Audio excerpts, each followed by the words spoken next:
A'udzubillahi minasyaitonirrajim. Bismillahirrahmanirrahim. Assalamualaikum teman-teman. Yuk kita lanjut lagi nih ke bagian berikutnya. Tapi sebelum kita lanjut, kita berdoa dulu ya.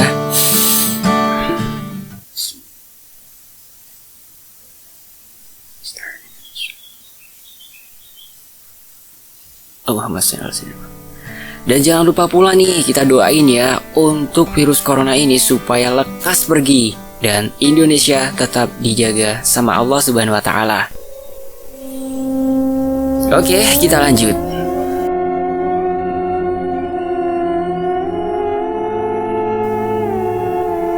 Mereka bertiga berjalan kembali ke meja mereka di bawah. Sambil berjalan, Rika berbisik kepada G. Ada nenek-nenek aneh wangi melati di kamar mandi. Matanya hitam semua. Dia bilang sesuatu ke aku. Bilang apa? Si Neng gelis pisan, teu aheng mun seueur dipikara resep, tos kena kicep. Kamu cantik sekali Neng, tidak heran banyak disukai, sudah kena tatapannya. Ges ketika terperanjat. Kamu gak lagi dapat kan? G tiba-tiba bertanya. Enggak, kenapa gitu? Gak apa-apa. Perasaan G sedikit lega, setidaknya masalah malam itu tidak akan bertambah. Namun, baru beberapa langkah mereka jejakan di jalan setapak. Listrik di kedai tersebut padam. Mereka bertiga seperti halnya pengunjung yang lain tercekat dalam gelap. Seolah kembalinya mereka ke dalam disambut oleh para penghuni. Sama di kejauhan terdengar alunan musik tradisional. Bukan sembarang musik. Musik pengiring tarian jiwa. G memegang tangan Rika dan Tama sekaligus. Meminta mereka untuk istighfar. Astagfirullah. Astagfirullah. Astagfirullah. Dan fokus kepada Yang Maha Tunggal memohon pertolongan. Di tengah panik kedua temannya, G menutup mata, membaca kitab suci dalam jiwa dan berbisik. Kula nedawi dilebedei, sangkan kereta sadia buana kuyang ngersakeun tea. Gusti Allah Subhanahu wa taala. Tidak lama, lampu kembali menyala. Seorang pelayan mohon maaf kepada mereka dan pengunjung lain untuk ketidaknyamanannya itu. Mereka bertiga kembali berjalan melewati para pengunjung yang tampak masih kebingungan.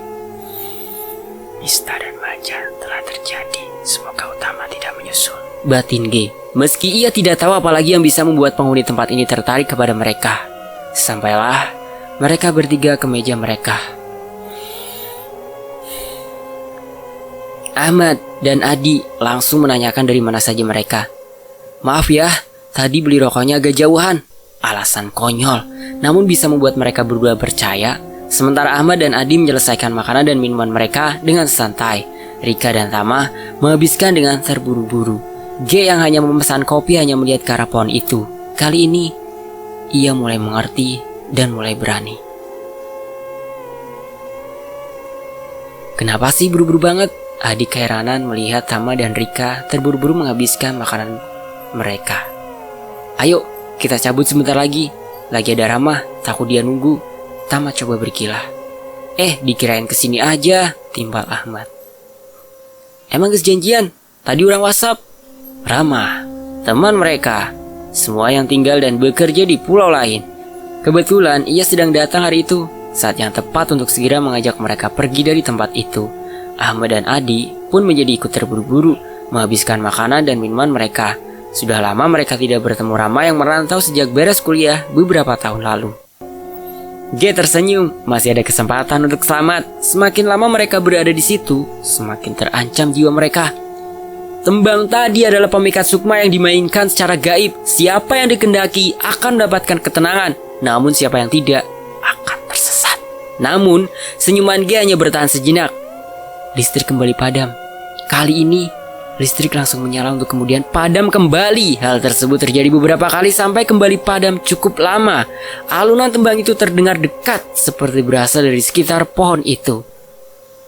Samar, G dapat melihat kerumunan orang sedang menari mengikuti tembang itu.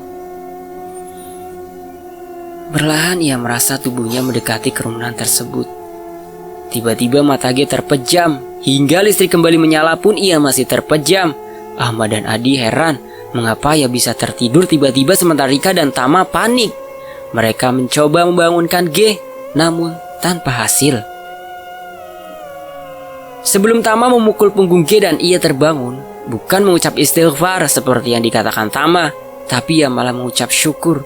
Aneh, G yang baru terbangun melihat makanan dan minuman yang mereka pesan telah banyak yang habis. Ia segera mengajak mereka untuk pergi. Wajahnya masih menyiratkan kekhawatiran. Merasa mulai tidak enak, mereka semua setuju untuk segera pergi dari kedai tersebut. Selama perjalanan menuju tempat parkir, G berulang kali ditanya mengapa ia bisa tiba-tiba tertidur, dan berkali-kali pula G menjawab tidak apa-apa. Sebelum berangkat, G menghadap ke arah pohon itu yang kini terhalang bangunan utama. Ia melihat seperti memberikan salam. Perjalanan turun dilalui dengan aman, tanpa ada gangguan yang tak kasat mata. Hanya saja, G menjadi lebih banyak diam selama perjalanan. Ia hanya menjawab Rika seperlunya. Ia seperti memikirkan hal lain, satu hal yang tidak ingin ia bagi dengan siapapun.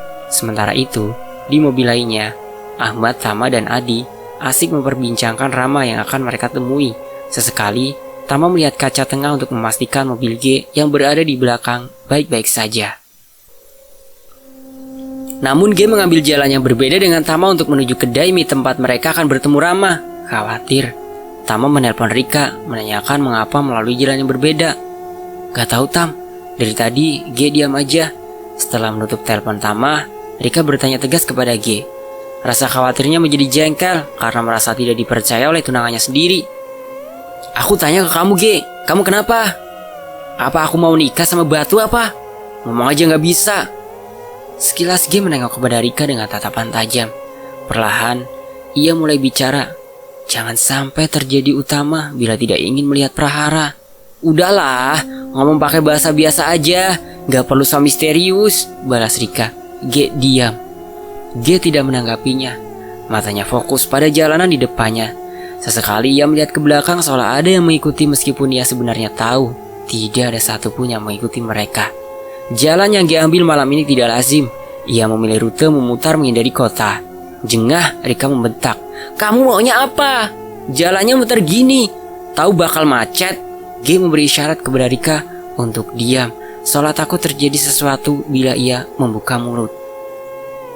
Udah, aku turun di sini. G menghela nafas dan mulai mengarahkan mobilnya ke arah kota. Pelan, ia mulai berkata lirih. Apapun yang terjadi setelah ini, di luar kemampuanku, berdoalah semoga tidak ada yang numpang malam ini. Perlahan G mulai menjelaskan lebih jauh tentang sikapnya. Bauku mudah terendus karena darah yang tidak bisa kutolak saat aku dibawa mereka tadi. Tapi aku harus mengikuti mereka atau kamu dan Tama yang pergi. Maksudnya? Rika melulalak keheranan. Yang mengundang tadi itu Ratu, namun bulu balang yang silap juga mengetahui tentang kita. Sekali lagi, ucapan G membuat Rika keheranan. Ini bukan G yang ia kenal sejak 7 tahun lalu. Terus, kalau kamu yang diincar mereka sekarang, apa hubungannya sama aku, Tama? Kenapa harus jalan muter? G baru akan menjawab saat tiba-tiba terdengar buak. Suara tersebut dari dalam kabin. Namun tidak ada apa-apa di sana. Tiba-tiba lengan kanan Rika terasa panas. Bocah yang pergi di batas kota datang kembali. Tolong! G tidak kaget sama sekali melihat bocah itu datang. Wajahnya tampak pasrah seolah itulah takdir yang tidak bisa ia hindari. Sebaliknya Rika berteriak sejadi-jadinya melihat makhluk yang berada di antara ia dan G tersebut. Pergi kamu makhluk laknat! Bocah itu tidak bergeming. Wajahnya memang buruk rupa, namun kali ini ia benar-benar terlihat memelas. Mereka mengejarku, bukan mereka mengejar kami. Siapa yang mau mengejar makhluk jelek kayak kamu? Rika membalas dengan sengit. Mereka dari petilasan, sahut G singkat. Dengar bocah, aku gak bisa maksa kamu pergi sekarang, tapi tolong jangan ganggu, ngerti? Bocah itu diam di tengah, benar-benar tidak mengganggu, tidak seperti dulu. Bodoh kamu, asal mendekat, sekarang kamu jadi incaran mereka. Mereka gila kak, mereka ingin mencelakai aku dan teman-temanku, balas bocah itu. Dan sekarang maksa buat nolong kamu, sahut G. Bocah itu sekali lagi diam. Dengar, di depan keluar dari mobil, ada banyak temanmu di sana, aku tahu dan jangan membantah, jelas G. Tempat yang dimaksud adalah daerah kedai mie yang dituju G, sebuah kompleks lawas yang telah ada sejak awal masa kemerdekaan.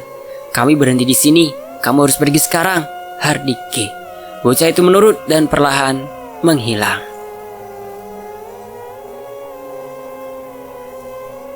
G dan Rika tiba di kedai mie itu. Sebenarnya, G enggan untuk singgah. Ia ingin secepatnya lari. Namun bila ia melakukan itu, jiwa Tama terancam saat perseteruan itu terjadi. Dan pasti akan terjadi. Istamaja dan Utama telah berwujud.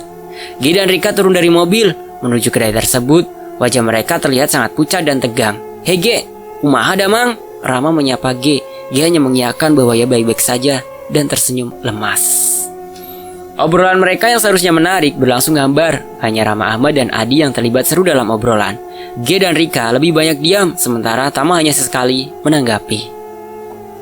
Gelagat G dan Rika benar-benar membuat Tama khawatir. Ia tahu sesuatu telah terjadi.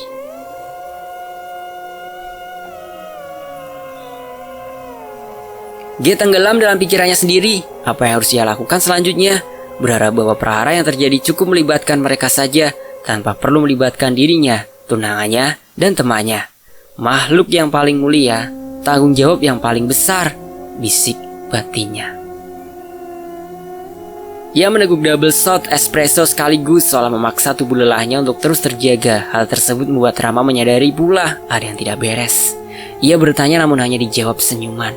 Rika perlahan mulai membaur dalam obrolan. Apapun yang dia pikirkan, ia mulai tidak peduli. Biarlah bila ia ingin menyimpan sendiri.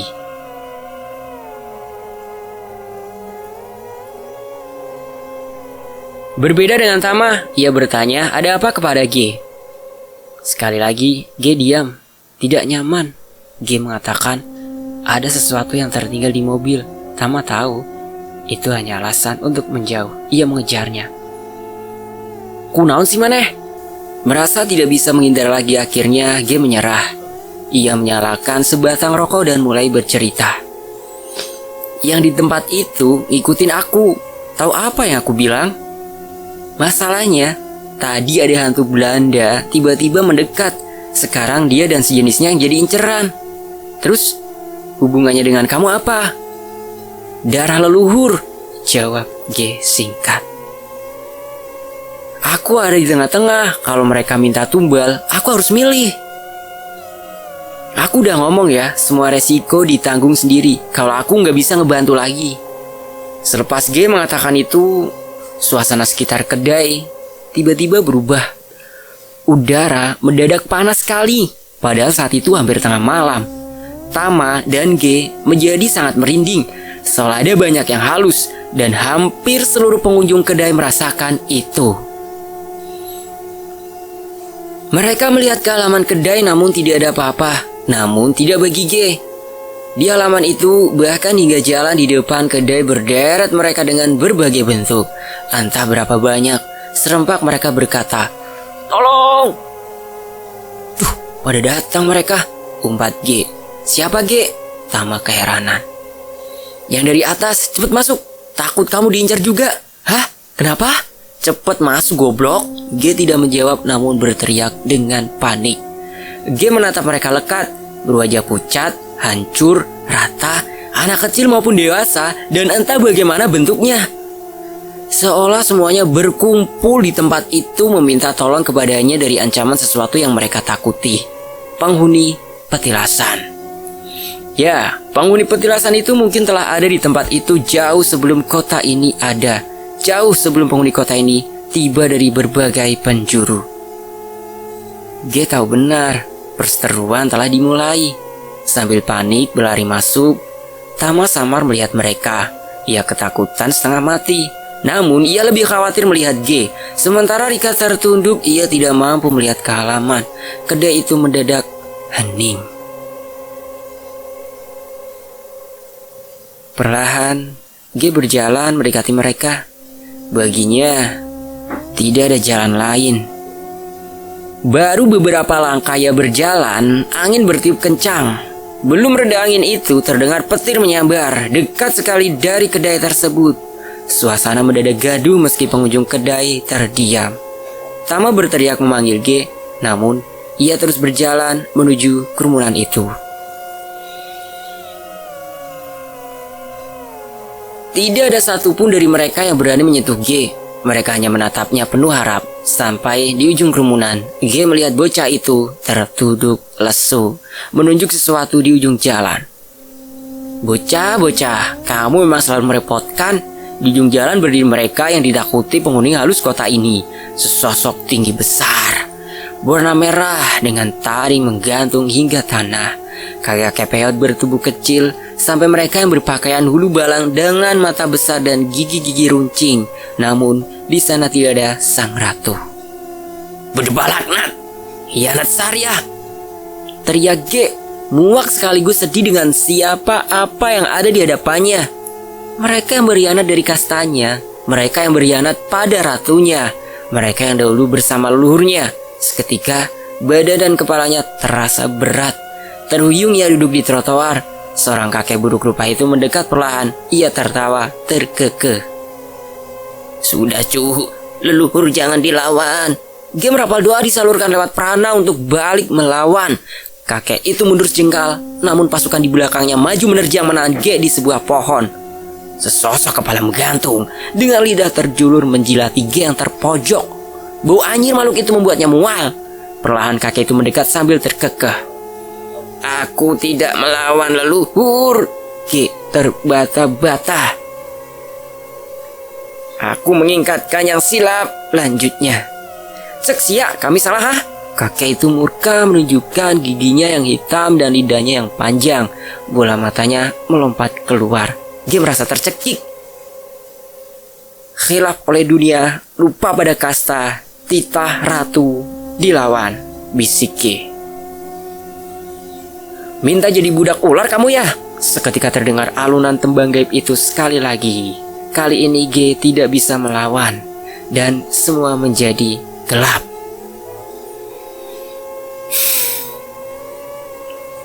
Di kedai, hujan turun dengan lebatnya, disertai angin kencang.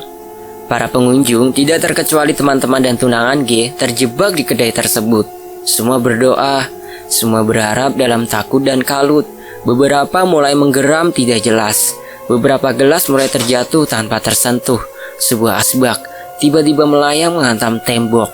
Beberapa perempuan menangis histeris, sementara beberapa lainnya tertawa terbahak. Pertanda bahwa kini tubuh mereka mulai diincar sebagai tempat berlindung. Rika yang sedari tadi terus berzikir dan berdoa baru teriak kaget ketika seorang wanita tanpa lidah dan mata meratap di hadapannya sebelum kemudian ditarik menjauh oleh seorang berpakaian pangsi dengan lidah terjulur ke tanah. Malam ini terlalu gila. G berjalan mengikuti lorong gelap menuju arah dari suara tembang itu. Sesampainya di ujung, ia bertemu dengan ratu. Ia berjalan mendekati G dan memukulnya keras. Berani kamu melawan leluhur? Baru akan G menjawab, seluruh badannya kaku. Perlahan perempuan bertubuh ular mendekat. Wajahnya cantik sekali. Namun ketika ia tersenyum, tampaklah mulutnya yang menganga dari telinga kiri ke kanan dengan deretan gigi runcing dan lidah terbelah layaknya ular. Terbata-bata, G coba untuk berkata, aku hanya mengingatkan Paduka Ratu akan kesalahan, akan kehendak yang maha berkehendak. Sang ratu terdiam. G pasrah bila jiwanya harus menjadi budak ular iblis itu selamanya. Ia telah mengatakan apa yang harus ia katakan. Ksatria tidak pernah diperbolehkan menindas yang lemah. Sementara sang ratu terdiam. Perempuan itu tersenyum dan terus menjilatinya. Si Kasep, dia melawan. Ia pasrah bila jadi budak namun tidak sudi beranak iblis. Perlahan ia mengucap kalimat tauhid. La ilaha illallah. Seketika, perempuan ular itu menggigitnya dengan keras. Ia berteriak kesakitan, namun perlahan tubuhnya bergerak sendiri mengikuti perempuan itu. Tiba-tiba muncullah seorang kakek tua dengan pakaian putih dan bertongkat kayu. Ia mengucap salam kepada sang ratu. Sudah, keturunan jangan berperang. Ratu itu mendengar seksama. Dia turunan saya. Tentunya ratu tahu maksudnya. Kakek itu berbicara dengan tenang. Ratu menimbang arti ucapan kakek tadi. Terserah kamu saja, tapi anak ini jangan melawan lagi. Kakek tua itu tersenyum. Tidak akan kalau melawan karena salah sih. Ratu mengangguk. Perempuan ular itu melepaskan G. Perlahan ular itu pergi menjauh. Ratu kemudian berkata, maafkan cu, sekarang pergilah kamu. Dengan dibantu kakek itu, G berjalan kembali. Sampai pada satu titik, kakek itu berkata, "Cukup sampai di sini. Dari sini, kamu bisa pulang sendiri. Sabarlah dalam menghadapi kesulitan. Nanti, pada saatnya, semua akan terbuka." Pesan dari kakek itu sebelum perlahan menghilang. Perlahan, kesadaran G kembali pada raganya. Hujan telah berhenti meninggalkan udara dingin dan keheningan. Tidak ada siapapun di sana. Hanya ada G yang menggigil kedinginan dan kebingungan di mana dirinya berada. Perlahan ia mulai mengingat jalan di kotanya itu.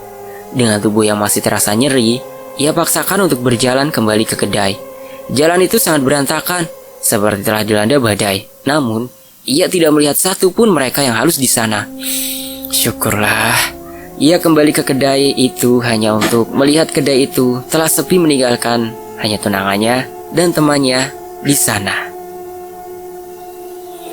Mereka berhamburan menyambut G, menawarinya minum dan lain sebagainya. Namun ada yang aneh, Rika diam. G berterima kasih kepada mereka semua atas segalanya. "Terima kasih banyak ya, maafin jadi buat repot." "Santai we G, kita kan dulur," serempak mereka menjawab. G memutuskan untuk segera pulang bersama Rika dan menolak tawaran untuk diantar dari teman-temannya. "Tenang, aku udah gak apa-apa kok." Mereka tahu bila G berkata demikian, mereka tidak bisa berbuat apa-apa. Namun selain itu, ada satu hal yang harus dituntaskan bersama Rika. Ya, hanya berdua. Atau setidaknya seharusnya demikian. G dan Rika terdiam sepi. Dalam perjalanan pulang mereka, G kemudian berkata, "Bocah, ngapain kamu masih di situ?" Perlahan bocah itu mulai keluar dari balik tubuh Rika.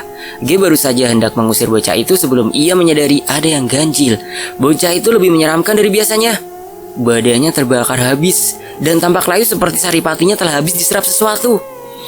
G membanting bocah itu ke bangku belakang, menatap Rika tajam. Ia menerawang mata tunangannya sedalam-dalamnya. Tiba-tiba ia menghentikan mobilnya, menekan jarinya ke titik antara alis Rika dan menariknya ke atas. Seketika, keluarlah mereka, 3 ulu balang gaib dari petilasan. "Minta dibunuh kalian?" murka G. Ia menjulurkan kedua tangannya dan menyalurkan sisa energinya dan mendorong 3 ulu balang itu menjauh. Dengan sekali hentakan, ketiganya terpental. Belum puas, kesadaran G keluar dan mengejar mereka dan menyiksanya dengan rasa pedih dan terbakar hingga ketiganya terduduk. "Biar sang ratu yang menghukum kalian semua, pergi." Perlahan mereka menghilang. Di kejauhan ia melihat bocah itu berjalan gontai menjauh. Sudah cukup rara malam ini. Di samping mobil, Rika muntah sejadi-jadinya. Cairan keruh bercampur rambut terus ia keluarkan dari mulutnya. Dia menolong Rika melalui itu, memberinya sisa energinya dan memberinya minum. Tidak lama, Rika tenang kembali, namun ia tetap membisu.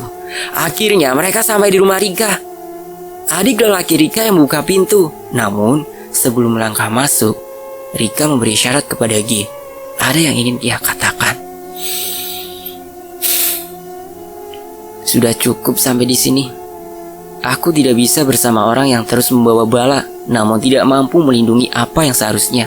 G tercekat. Ia telah bersiap ribuan kali untuk ini, namun hal tersebut tetap menyakitkan. G menarik nafas panjang, mengambil rokoknya yang tersisa, lalu menghisapnya.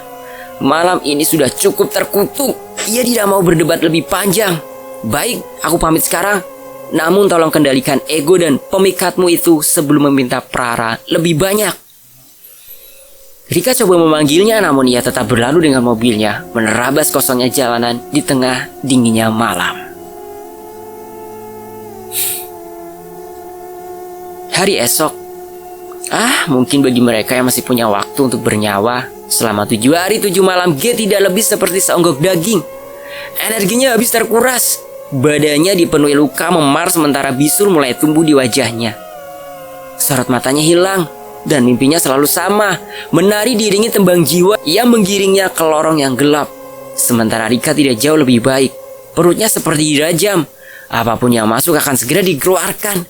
Ia selalu menggigil meski telah berselimut tebal dengan baju berlapis.